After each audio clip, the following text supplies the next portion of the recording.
Toutes nos excuses pour cette petite interruption. Nous voici en direct toujours avec notre consoeur Chanwishan de la CGTN français pour parler des derniers développements de la visite de la présidente de la Chambre des représentants américaine Nancy Pelosi à Taïwan. Bonsoir Chanwi.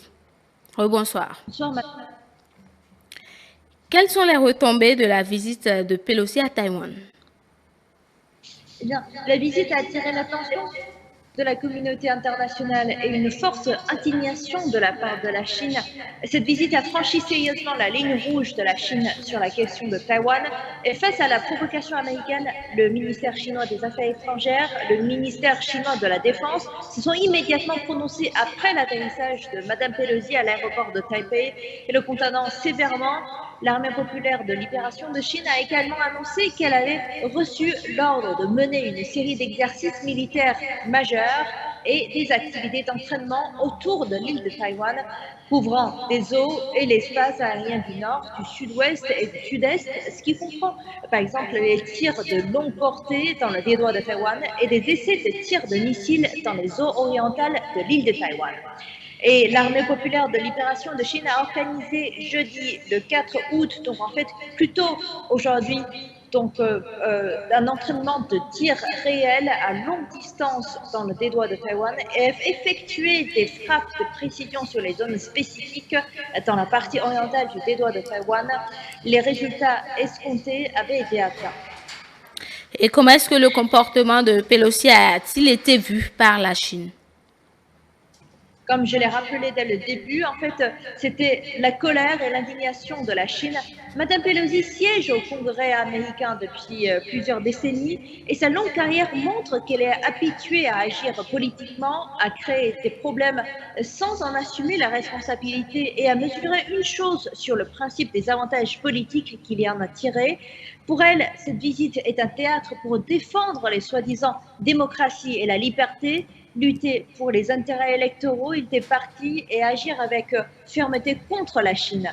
Elle ne se préoccupe que pour ses propres intérêts politiques et financiers.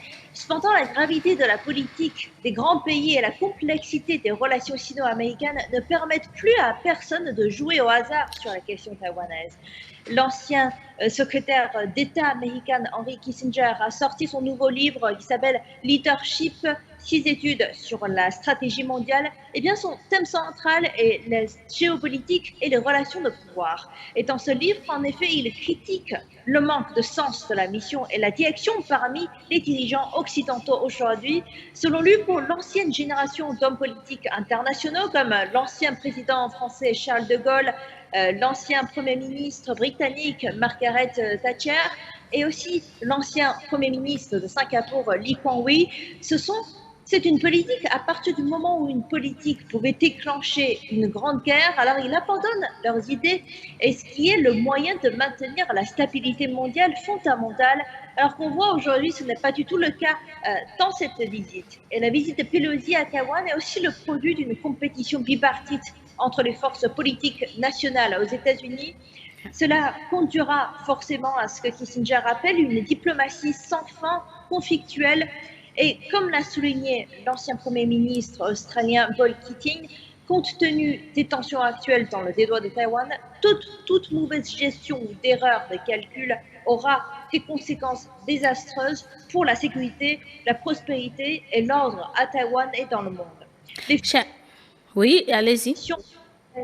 Les faits ont prouvé qu'à chaque provocation des États-Unis et de Taïwan ces dernières années, ces contre-mesures de la Chine sont les résultats d'un renforcement supplémentaire du contrôle pratique. Et cette fois-ci, ce ne fera pas exception. Chanwi, dites-nous, est-ce que cet incident va accélérer le processus de réunification nationale de la Chine? Eh bien, l'objectif fondamental des contre-mesures de la Chine continentale, la partie continentale de la Chine, est de faire avancer le processus de réunification nationale chaque fois que les États-Unis et les forces indépendantistes de Taïwan intensifient la collusion et la provocation, et quelle que soit la forme pour laquelle Pelosi soutienne l'indépendance de Taïwan et en effet, aujourd'hui, la partie continentale de Chine ne va pas changer sa direction et ça ne peut pas changer les faits historiques et juridiques selon lesquels Taïwan appartient à la Chine.